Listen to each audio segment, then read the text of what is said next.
माता दी, जय मां ललितांबिका। मैं उम्मीद करता हूं कि आप सभी स्वस्थ होंगे और आनंदित होंगे। भगवती जगदम्बा की कृपा आप और आपके संपूर्ण परिवार पर निरंतर बरस रही होगी। जो आज मैं आपको जानकारी देने वाला हूं, उस जानकारी को सुन के आपका दिमाग हिल जाएगा और आपको पता चल पाएगा कि हमें परेशानी आखिर है क्यों।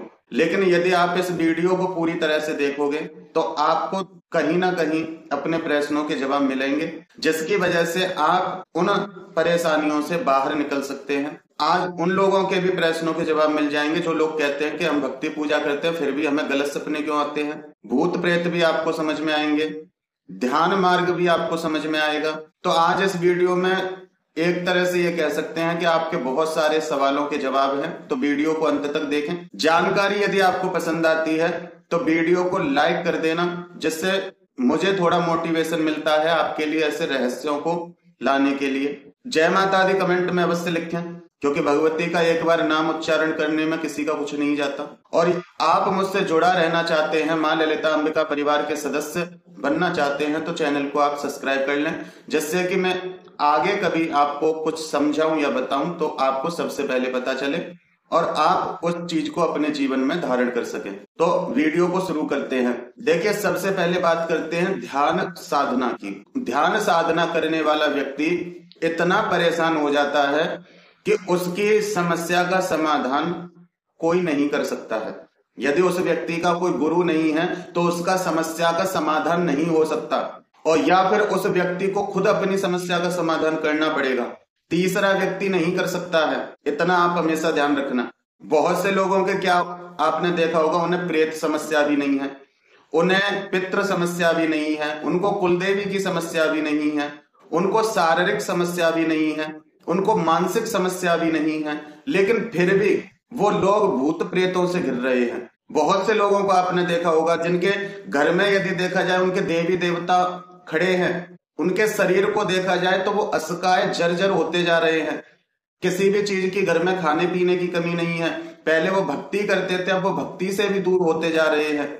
उन्हें अजीब अजीब से सपने आने लग गए हैं। उनकी समझ में नहीं आता कि हमारे साथ हो क्या रहा है। तो देखिए, ये बहुत से लोगों के साथ ध्यान में की हुई गलतियों के कारण होता है। अब जो लोग भक्ति पूजा पाठ नहीं करते, जो लोग ज्यादा ऊर्जा को संचित नहीं करते, तो उनके साथ ऐसा नहीं होता है। उनके साथ बहुत कम होता है। बहुत कम कब होता है? जब वो अपने ब्रह्मचर्य को तोड़ते रहते हैं बार बार। हमारे शरीर में 7 चक्र बताए गए हैं, लेकिन 7 नहीं अनेकों चक्र होते हैं। जैसे में से मुख्यतः 14 चक्र हम मान के चलते हैं, 7 चक्र ऊपर के और 7 चक्र नीचे। ये 14 चक्र को आप समझ के चलिए। यही क्योंकि व्यक्ति का शरीर ही ब्रह्मांड है। जैसे भगवान का जो शरीर रूपी ब्रह्मांड है, उसमें हम सब पल रहे हैं, उसमें हम सब लोगों का लालन पालन हो रहा है, हमारे कर्म के हिसाब से सब हो रहा है। उसी प्रकार हमारे शरीर में भी ब्रह्मांड है, क्योंकि हम उस परमात्मा की संतान है। तो जो जैसा पिता होगा वैसा ही पुत्र होगा, ये आप इतना समझ लीजिए। क्योंकि अगर पिता मनुष्य है तो पुत्र जानवर तो नहीं हो सकता, पुत्र भी इंसान ही होगा। तो ऐसे ही जब हम परम पिता की संतान हैं तो हम भी उसी का अंश हैं। तो हमारे अंदर भी सब कुछ है। हमारे अंदर भी एक ब्रह्मांड है जिसको हम नियंत्रित करते हैं, जिसका लालन पालन हम करते हैं, जिसकी देखभाल हम करते हैं।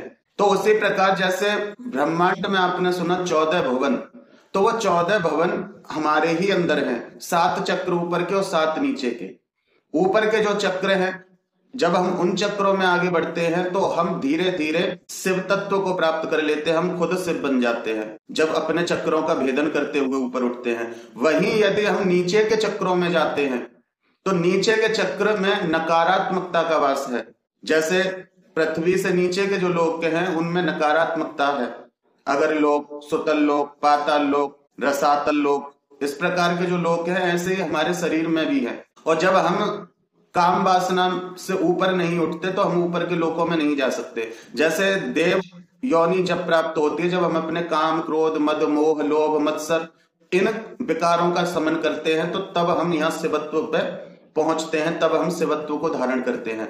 उसी प्रकार से जब हम अपनी काम वासना पे कंट्रोल नहीं कर पाते, हमारा मूलाधार बहुत वीक हो जाता है, फिर हम वहां से नीचे की तरफ जाने लगते हैं। आप देखना, जो व्यक्ति ब्रह्मचर्य का पालन नहीं करता है वो व्यक्ति धीरे धीरे वीक होता है, धीरे धीरे उसकी उसका चिड़चिड़ापन बढ़ता है, उसका गुस्सा बढ़ता है कि कोई भी काम करने को मन नहीं करता। बहुत कुछ उसके साथ नेगेटिव इफेक्ट आपको देखने मिलते हैं। तो आप समझ जाइए कि ये मूलाधार से ऊपर नहीं, मूलाधार से नीचे है। इतना हर व्यक्ति के समझ में आ गया होगा। तो जैसे भगवान के इस ब्रह्मांड में, जैसे परमात्मा के ब्रह्मांड में दोनों प्रकार की शक्तियां हैं, नकारात्मक और सकारात्मक, उसी प्रकार हर व्यक्ति के अंदर भी दोनों प्रकार की शक्तियां हैं, देव भी है और दानव भी है। तो जब व्यक्ति के कर्म खराब होते हैं, जब व्यक्ति के आचरण खराब होते हैं, तो वो नीचे के लोकों में चला जाता है, जिसके कारण से उसकी सोच नकारात्मक हो जाती है, उसके कार्य नकारात्मक हो जाते हैं, उसके व्यवहार नकारात्मक हो जाता है।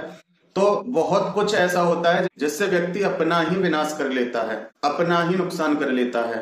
लेकिन वहीं कोई व्यक्ति पूजा पाठ वाला है तो वो नीचे के लोकों में नहीं जाता, क्योंकि वो समझता है इतना कि ब्रह्मचर्य आवश्यक है, हमें क्या करना चाहिए, क्या नहीं करना चाहिए, क्या सही है, क्या गलत है। इतनी उसकी सोच पॉजिटिव होती है, जिसके कारण से वो गलत कर्म नहीं करते हैं, गलत कार्य नहीं करते हैं, जिसके कारण से वो ऊपर के चक्रों में बढ़ते हैं और वो मनुष्य से उठ के देवता की श्रेणी में पहुंचने लगते हैं। तो ये तो एक व्यक्ति के शरीर की संरचना हुई कि व्यक्ति कैसे अपने ही जाल में फंसेगा। यदि वो गलत आचरण है उसके, तो वो नीचे के लोकों में जाएगा और वो खुद एक चलता फिरता दानव बन जाता है, चलता फिरता दैत्य बन जाता है। उसको आप कितना भी समझाओगे नहीं उसकी समझ में आएगा। लेकिन वहीं कोई पॉजिटिव इंसान है तो वो ऊपर के लोकों में चलता है, मतलब ऊपर के चक्रों में आगे बढ़ता है और उसकी सोच भी पॉजिटिव होती है। अब यहाँ बात करते हैं कि इसी प्रकार से इस पूरे ब्रह्मांड में भी यही चलता है। कैसे? जैसे कोई व्यक्ति है, अब वो व्यक्ति पूजा पाठ करने वाला है, भक्ति करने वाला है, तो वो ऊपर के लोकों में उठता है, मतलब अपनी धरती से अलग लोकों में वो भ्रमण करने लगता है। जब वो भक्ति पूजा पाठ करने वाला व्यक्ति है, मंत्र जापक है, साधना करने वाला व्यक्ति है, तो वो दूसरे लोकों में भी भ्रमण करता है, वो दूसरे लोकों में भ्रमण करता है और दूसरे लोकों की बहुत सारी चीजों को वो महसूस करता है। अब यहाँ पे यदि वो व्यक्ति सही मार्गदर्शन में ये कार्य नहीं कर रहा है, देखिए एक साधारण भक्ति जो होती है, वो जो भक्ति है उससे आपको हानि नहीं होती है। क्यों? क्योंकि उससे आप पॉजिटिव तो रहते हो, लेकिन आपके चक्रों का भेदन नहीं होता है। यदि आप कोई विशेष कर्म नहीं कर रहे हैं तो आपके चक्रों का भेदन नहीं होता, मतलब आप मूलाधार पे ही सीमित रहते हैं, जिससे कि आप गलत कर्म भी नहीं करते हैं और ज्यादा विशेष कुछ प्राप्त भी नहीं करते हैं। तो आप एक पृथ्वी पर आप मूलाधार तक ही सीमित रहते हैं, मतलब एक व्यक्ति पृथ्वी तक ही सीमित रहता है, तो पृथ्वी के ही जीवों में उसको रहने में कोई दिक्कत नहीं होती। लेकिन यदि कोई भक्ति पूजा मंत्र जाप ज्यादा करता है तो वो व्यक्ति ऊपर के चक्रों में उठता है, मतलब पृथ्वी से ऊपर उठता है, तो वो अनेक लोकों में भ्रमण करता है, जिसके कारण से उन लोगों को समझने के लिए उसके पास सही गाइडेंस होनी चाहिए, सही गुरु होने चाहिए। और नहीं, अगर नेगेटिव सोचेगा तो वो नीचे के लोकों में जाएगा, मतलब पृथ्वी से भी नीचे हो जाएगा, मूलाधार से नीचे जाएगा, तो वहां भी वो फंस जाएगा। तो दोनों ही जगह के लिए गुरु आवश्यक हैं। ऐसे ही इस भगवान के ब्रह्मांड में व्यक्ति जब ध्यान करता है, साधनाएं करता है, तो वो पृथ्वी से ऊपर के लोकों में जाता है। शरीर की संरचना में देखो तो चक्रों में आगे बढ़ता है, और भगवान की संरचना में देखा जाए तो वो अनेक लोकों में भ्रमण करता है। जो हमारे चक्रों के अनुभव होते हैं वो ही उन लोकों के अनुभव होते हैं, क्योंकि हमारे चक्रों में ही सभी विराजमान हैं, सभी लोक निहित हैं। तो अब देखिए यहाँ पे कोई व्यक्ति है जो जप साधना कर रहा है, लेकिन उसकी सोच कहीं ना कहीं नेगेटिव है, तो वो नीचे के लोकों में चला जाता है। उसके आचरण गलत हैं तो वो नीचे के लोकों में चला जाता है, जहां पे उसको स्वप्न में या ध्यान में भूत प्रेतों का सामना करना पड़ता है, बहुत सारी नकारात्मक शक्तियों से वो जीव मिलता है। अब देखिए यहाँ पे क्या होता है कि यदि उसके पास सही भक्ति का तप है, उसके पास सही गुरु है, तो वो वहां से बाहर निकल सकता है, वो वहां से बाहर आ सकता है। लेकिन यदि उसकी सही गाइडेंस नहीं है, उसको समझाने वाला कोई नहीं है और खुद को भी इतनी समझ नहीं है, भक्ति का उसके पास तप नहीं है, तो उसकी जो सोल है, उसकी जो आत्मा है, वो उस लोक में फंस जाती है, उसका सूक्ष्म शरीर उस लोक में फंस जाता है। फिर वो व्यक्ति वापस तो आ जाता है, चाहे जैसे स्वप्न में फंसा है तो वो सुबह उठेगा तो सही, लेकिन जैसे वो सोया था वैसा नहीं रहेगा, उसके साथ बहुत कुछ बदलाव आएंगे, बहुत सारी चीजें उसकी बदल जाएंगी। ऐसे ही जो व्यक्ति ध्यान से उठते हैं, अगर वो गलत लोक में फंस गए, अगर वहां से निकल आए तो एक सांस के साथ वो झटके से एकदम उठ जाएंगे। लेकिन यदि उनका सूक्ष्म शरीर उसी लोक में फंसा रह गया तो वो व्यक्ति तो पृथ्वी पर रह रहा है, वो व्यक्ति तो सबके बीच में रह रहा है, लेकिन उनके बीच में रहते हुए भी उसके साथ बहुत कुछ गलत होगा अगर वो किसी गलत लोक में फंस गया था। देखिए, जब व्यक्ति कोई सही लोक में जाता है, किसी दिव्य लोक में जाता है, तो जब वो ध्यान से वापस लौटता है या नींद से वापस लौटता है तो एक प्रसन्नता महसूस होती है, उसको एक पॉजिटिविटी महसूस होती है। तो उसी प्रकार से जब किसी गलत लोक से व्यक्ति लौटता है तो उसको नेगेटिविटी महसूस होती है। और यदि उसका सूक्ष्म शरीर ही वहीं रह जाए, ऐसे व्यक्ति को कोई भी भगत तांत्रिक ठीक नहीं कर सकता है। क्यों? क्योंकि उसका सूक्ष्म शरीर उस लोक में है। उस लोक में जाके उस सूक्ष्म शरीर को छुड़ाकर वापस लाना पड़ेगा, उसको वहां से लेके आना पड़ेगा, तब उस व्यक्ति को ठीक किया जा सकता है। और यदि किसी की आत्मा वहां रह गई तो व्यक्ति, बहुत से देखा होगा आपने, ध्यान करते करते व्यक्ति की मृत्यु हो जाती है। बहुत से लोग ऐसे होते हैं कि रात को सोए सुबह उठते ही नहीं। इसका मतलब है कि उनकी आत्मा उस लोक में रह गई। जो हम नींद लेते हैं, ये नींद नहीं, एक मौत है, और वहां से वापस आना बहुत मुश्किल है। तो इसलिए कहा जाता है कि भक्ति करो, मंत्र जाप करो, स्तोत्र पाठ करो, जिससे आपके पास एक ऑरा हो, जिससे कि जब तक आपकी मृत्यु नहीं आई है तब तक आपका कोई कुछ भी ना बिगाड़ सके। अब यहाँ क्या होता है कि दूसरे लोक में आत्मा फंस गई। अगर बहुत से लोगों के साथ ऐसा भी देखा गया है कि व्यक्ति तो सही है, नींद से भी बाहर आ गया, साधना से भी बाहर आ गया, लेकिन अब वो पहले जैसा नहीं रहा, उसका व्यवहार बदल गया है। पहले शांत था, अब बहुत ज्यादा उग्र हो गया है। पहले सब पूजा पाठ करता था, भगवान से नफरत करता है। अगर ऐसा किसी के साथ हो रहा है तो समझो कि उसकी आत्मा उसी लोक में रह गई, वहां से कोई गलत आत्मा उसके शरीर में आई है। ऐसी आत्मा को निकालना बड़ा मुश्किल हो जाता है, ऐसी आत्मा को निकालना बहुत मुश्किल हो जाता है। क्यों? क्योंकि आपके शरीर में आपकी आत्मा नहीं है जो उससे लड़ सके। आपके शरीर में आपकी आत्मा नहीं है जो भक्ति पूजा करके उस प्रेत को हरा सके। तो वहां उसी प्रेत की चलती है। नास्तिक होता है वो तो भगवान को मानेगा नहीं, पूजेगा नहीं, और धीरे धीरे वो नेगेटिविटी ही फैलाता रहता है। तो ये बहुत गूढ़ रहस्य है, इसको समझ पाना बड़ा मुश्किल होता है। बहुत से लोग तुमने देखा होगा ऐसे होते हैं कि जिनके बालाजी में भी जाके और भी बड़े बड़े धामों में जाके वो ठीक नहीं हो पाते हैं। क्यों नहीं हो पाते? क्योंकि कहीं ना कहीं उनकी जो सोल है वो किसी लोक में फंसी हुई है। उसको तो कोई सही जानकार हो, कोई सही जानकार हो, वो उस लोक में जाके उसकी सोल को छुड़ा के लाएगा, तब उस शरीर में डालेगा और उस प्रेत को उसी लोक में वापस करेगा। तो देखिए, ऐसा कर पाना बिना किसी सिद्ध पुरुष के बस की बात नहीं। तो बहुत से लोगों के साथ ऐसा होता है। मैंने पहले ही कहा है कि इस दुनिया में बहुत कुछ है, ऐसे ऐसे रहस्य हैं जो विज्ञान की समझ से भी परे हैं। हर कोई ध्यान साधना सिखा रहा है, हर कोई कुंडलिनी जागरण सिखा रहा है। बहुत खतरनाक है ये, यदि आपके पास सही गाइडेंस नहीं है तो। मैं आपको अपना एक अनुभव बताता हूं। मैं ऐसे ही लोक में फंसा, उसको चाहे आप प्रेत लोक कह सकते हो या कुछ भी कह सकते हो, क्योंकि जैसा अपने यहाँ है सब कुछ, ऐसा ही हर लोक में है। सबकी अपने अपने नियम हैं, अपने अपने कायदे हैं। जैसे हर देश के नियम अलग होते हैं, हर देश के लोग और भाषा अलग होती है, उसी प्रकार से ये ब्रह्मांडों का खेल है। मैं कैसे फंसा था? देखिए, मैं साधना वगैरह तो कुछ नहीं करता था, उस समय की बात है ये। मैं दुर्गा सप्तशती का पाठ करता था। दुर्गा सप्तशती के पाठ से मुझे ऊर्जा तो मिल रही थी। कोई भी आप पाठ, स्तोत्र, मंत्र जाप करते हैं तो आपको एनर्जी तो मिलती है। अब उस एनर्जी से आप अपने शरीर से बाहर निकल के कई लोगों के भ्रमण करते हो, कई लोगों के भ्रमण करते हो। तो लेकिन यहाँ पे हमें ऊपर उठना होता है, दिव्य लोकों में जाना होता है। मैं गलती से ऐसी जगह चला गया, मैंने वहां का ये तो नहीं देखा पूरा कि क्या था वो, लेकिन जब भी मेरी आंख मतलब खुलती थी, जैसे मैं यहाँ सोया और जब भी मेरी आंख खुलती थी, मैं एक हॉस्पिटल में खुद को पाता था। एक ऐसा हॉस्पिटल जहां पे बहुत ज्यादा नेगेटिविटी थी। वहां पे मतलब डॉक्टर जो थे वो भी प्रेत थे, मरीज जो थे वो भी प्रेत थे, और कुछ मेरे जैसे लोग थे जो गलती से वहां पे आ गए। तो उनको पकड़ा जाता था, किसी को ऑपरेशन किया जा रहा है, किसी का कुछ किया जा रहा है। तो ऐसी जगह जाके मैं बार बार फंसता था। बार बार क्यों फंसता था? क्योंकि कहीं ना कहीं मेरी सोच में नेगेटिविटी थी। कहीं ना कहीं मैं पाठ स्तोत्र तो कर रहा था, सप्तशती का पाठ तो कर रहा था, लेकिन मेरे पास एक सुरक्षा कवच नहीं था, मेरा ऑरा मजबूत नहीं था, जिसके कारण मैं ऐसे लोक में चला जाता था। अब बार बार मेरे साथ ऐसा ही होता था। तो जब मैंने गुरु धारण किए तो कुछ समय बाद मेरे गुरु जी का मुझे आदेश हुआ कि बेटा तुम दुर्गा सप्तशती की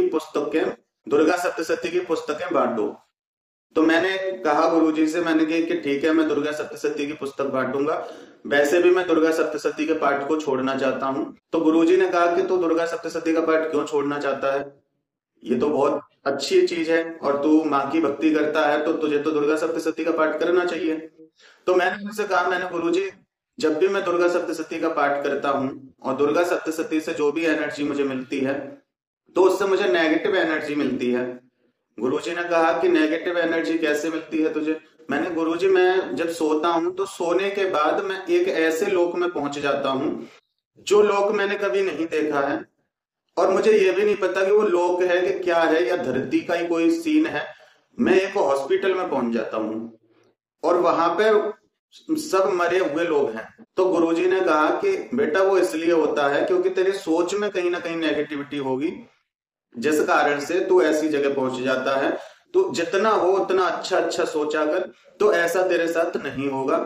रही दूसरी बात कि वहां से तू इतनी बार बच बच के आया है, कोई तुझे कुछ कह नहीं पाया, तो इसका मतलब भी सीधा सा है कि वो दुर्गा सप्तशती के पाठ का ही फल था, जिसके वजह से तुझे वहां कोई पकड़ नहीं पाया। तू वहां से बार बार बच के आया है। तो दुर्गा सप्तशती का पाठ करना मत छोड़, वो करता रहे। दूसरी बात, अब तूने गुरु धारण किया है, यदि अब तेरे साथ ऐसा कुछ हो तो तू अपना गुरु मंत्र याद करना और गुरु मंत्र का जप करना, तो तू वहां से निकल आएगा, तेरी आंख खुल जाएगी, तेरी नींद टूट जाएगी और तू वहां से बच जाएगा। मैंने कहा, मैंने गुरुजी अगर गुरु मंत्र याद नहीं आया तो? क्योंकि स्वप्न में हमारा कंट्रोल तो हमारे ऊपर होता नहीं। मैंने अगर गुरु मंत्र याद नहीं आया तो उन्होंने कहा कि याद आ जाएगा, अगर अब तेरे साथ हो तो तू बस गुरु मंत्र को याद कर लेना, तेरी परेशानी दूर हो जाएगी। तो फिर भी मेरे साथ ऐसा हुआ, मैं उसी जगह पहुंच गया। सोने के बाद मैं वहीं पहुंच जाता था। मैं वहीं पहुंचा, मैंने अपना गुरु मंत्र याद किया, गुरु मंत्र के कारण मेरी नींद खुल गई और मैं वहां से बच आया। कभी कभी मुझे लोग पकड़ने दौड़ते थे वहां पे, कभी ऐसा लगता था कि कोई मेरे इंजेक्शन लगा रहा है। वो इतने बड़े बड़े इंजेक्शन होते थे, उनमें लाल लाल ब्लड जैसा कुछ भरा होता था। मतलब वो कुछ तो मेरे साथ वहां करना चाह रहे थे, लेकिन सप्तशती के पाठ के कारण वो मुझे परेशान नहीं कर पाते थे, वो मुझे छू नहीं पाते थे और मैं बच के वहां से निकल आता था। तो ऐसे मैंने गुरु मंत्र का ध्यान किया, गुरु मंत्र को बोला, तो मैं उस सपने में से बाहर तो निकल आया। लेकिन गुरु जी को पता चल गया, क्योंकि गुरु मंत्र ऐसे ही नहीं होता, खेल की चीज नहीं होती है। गुरु को सब पता होता है, लेकिन गुरु कहते कुछ भी नहीं है, क्योंकि वो अपने बच्चे को शर्मिंदा नहीं करना चाहते। तो उनको पता चल गया कि मैं कहाँ जाता हूँ, कैसे जाता हूँ और क्यों जाता हूँ। तो उनका मेरे पास फोन आया था कि तू एक बार मुझसे आके मिल। मैं उनके पास गया, ये स्वप्न के 2-4 दिन बाद की ही बात है। तो मैं उनसे मिलने गया, मैंने उनसे कहा, मैंने आपने क्यों बुलाया है? तो उन्होंने कहा कि बेटा जो जगह पे तू गया था वो प्रेत लोक था। मैंने कहा, आपको कैसे पता? कि तूने गुरु मंत्र का ध्यान किया था? मैंने हाँ किया था। कि तो जब गुरु मंत्र का ध्यान करेगा तो गुरु तत्व ही तो तुझे वहां से बचा के लाया। तो गुरु तत्व कोई इंसान नहीं होता है, वो एक तत्व होता है, और मैं तेरे गुरु के रूप में चल रहा हूं, तो मुझे तो पता है कि क्या सही है क्या गलत है। तो मैंने कहा कि फिर वहां से कैसे बचा जाए, मैंने ऐसी कौन सी गलती की है जो मैं वहां फंस गया? तो उन्होंने मुझे बताया कि जब तुझे सबसे पहले ये सपना आया था तब तूने कोई गलती तो नहीं की थी। मैंने कोई गलती नहीं की थी। मैं जिस दिन पहली बार ऐसा सपना देखा था तब उस समय कुछ डॉक्टर मिलके किसी का इलाज कर रहे थे, कोई थिएटर, ऑपरेशन थिएटर टाइप का कोई रूम था। मैं उसके अंदर चला गया था और उन लोगों ने मुझे देख लिया था और वो लोग मुझे मारने के लिए भाग रहे थे, लेकिन मैं वहां से बच के आ गया।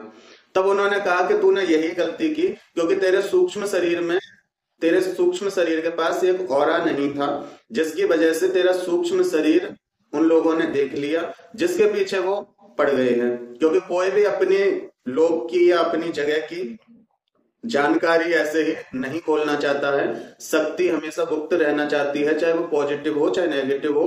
तो इस वजह से वो लोग नहीं चाहते कि तू उनके जगह का रहस्य आके यहाँ लोगों को बताए, यहाँ लोगों को उनके रहस्यों के बारे में जानकारी दे दे, इसलिए वो तुझे मारने के लिए दौड़ते हैं। मैंने कहा तो फिर मैं बच के आ जाता हूँ उन लोगों से, मैं मुझे पकड़ा भी नहीं जाता, वो लोग मेरे पीछे भागते हैं लेकिन फिर भी वो मुझे छू नहीं पाते। तब उन्होंने कहा कि ये दुर्गा सप्तशती का फल है जो अब तक तू बच रहा है। दूसरी बात, अब इस समय मेरा मेरा मैंने जो तुझे मंत्र दिया है उसका ऑरा है जिसकी वजह से तू बच रहा है। मैंने कहा गुरुजी फिर मुझे क्या करना चाहिए? तो उन्होंने ये कहा कि अगली बार ऐसा स्वप्न जब तेरे साथ आएगा तो तू मुझे याद करना, जिससे खाने में पहुंच सकूं और तुझे वहां से बचा के लेके आ सकूं, क्योंकि तेरे कुछ अंश वहां पे हैं जिस वजह से बार बार तू वहीं से कनेक्ट हो जाता है। मैंने कहा ठीक है।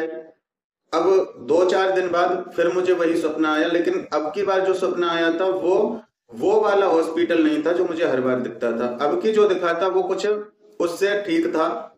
पहला जो दिखता था बहुत गंदा और मलिन दिखता था, और जैसे सरकारी हॉस्पिटल होते हैं टाइल्स गंदी होती हैं, बाथरूम वगैरह ऐसी चीजें ज्यादा गंदगी होती थी।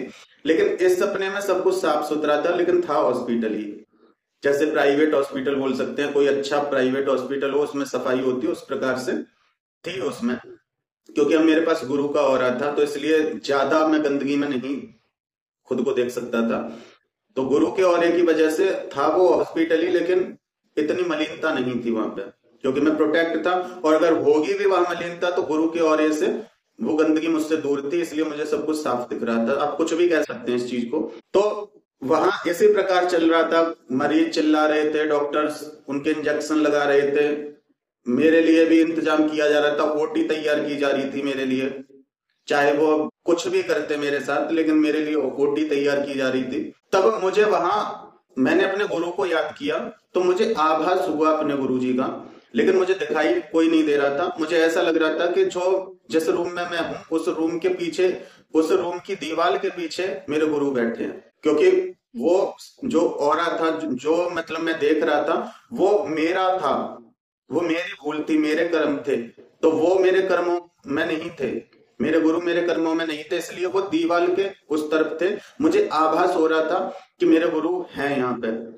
तो मैं वहां मदद मांग रहा था कि मुझे बचाओ गुरुजी मुझे बचाओ। मैं इस प्रकार से मदद मांग रहा था, लेकिन बहुत देर तक कोई आवाज नहीं आ रही थी, लेकिन ऐसा लग रहा था कि वो कुछ कर रहे हैं। जब ये चीजें सब चलती रही, जब मेरे हाथ पैरों को बांध दिया गया और मेरे साथ मतलब एक ऑपरेशन वाला जो सिस्टम होता है वो लोग करने लगे, उस समय गुरुजी की आवाज आई, बेटा भाग यहां से।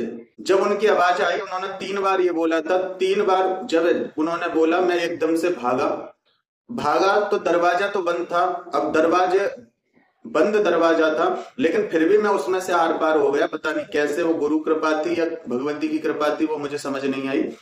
लेकिन मैं उस दरवाजे से बाहर आ गया और वो लोग दरवाजे के अंदर ही रह गए, और वहां से सीधा फिर मैं अपने बेड पे मेरी आंख खुली। तो यह चीज मैंने अपने गुरुजी से बताई, मैंने गुरुजी ऐसा ऐसा हुआ था।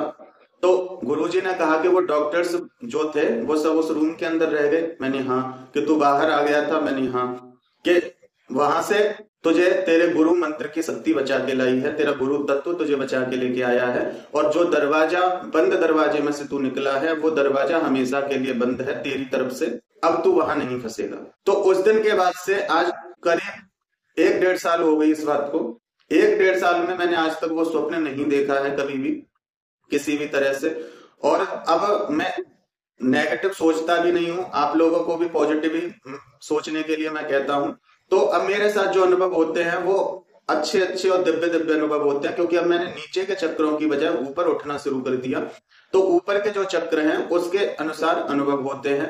तो ये होता है जब हम किसी लोक में फंसते हैं। ध्यान साधना हमेशा सही जानकारी के साथ ही करें, नहीं तो आपको बहुत सारी परेशानियों का सामना करना पड़ेगा, बहुत सारी समस्याओं का सामना करना पड़ेगा। मेरे साथ तो सप्तशती की ऊर्जा थी जिसके कारण मैं बार बार बच के आ जाता था। लेकिन बहुत से लोग ऐसे होते हैं कि जिनके पास खुद का कोई ऑरा नहीं होता, कोई ऐसा तप नहीं होता, कोई ऐसा पाठ नहीं होता, क्योंकि देखिए जब सप्तशती में करता था तो उसमें चंडी कवच भी था, तो उसकी वजह से मैं मतलब मेरी बहुत रक्षा हुई सप्तशती से। अगर मैं सप्तशती की अगर मैं सप्तशती का पाठ नहीं कर रहा होता और किसी गलती के कारण मैं ऐसे लोक में फंस गया होता, तो आज पता नहीं मैं जाने कहां से कहां होता, आज मेरा अस्तित्व होता भी या नहीं होता ये भी मुझे नहीं पता है।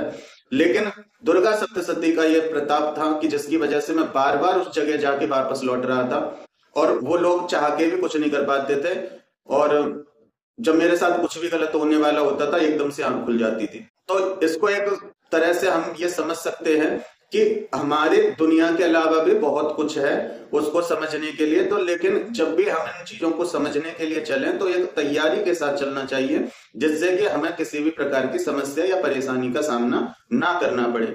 तो आज की वीडियो में यही जानकारी थी। मैं उम्मीद करता हूं कि मेरे द्वारा दी हुई जानकारी आपको समझ में आई होगी और पसंद आई होगी। जानकारी पसंद आई है तो वीडियो को एक लाइक अवश्य कर दें, कमेंट में जय माता दी लिखें। चैनल पर आप पहली बार आए हैं तो चैनल को सब्सक्राइब कर लें। जय माता दी, जय मां ललितांबिका।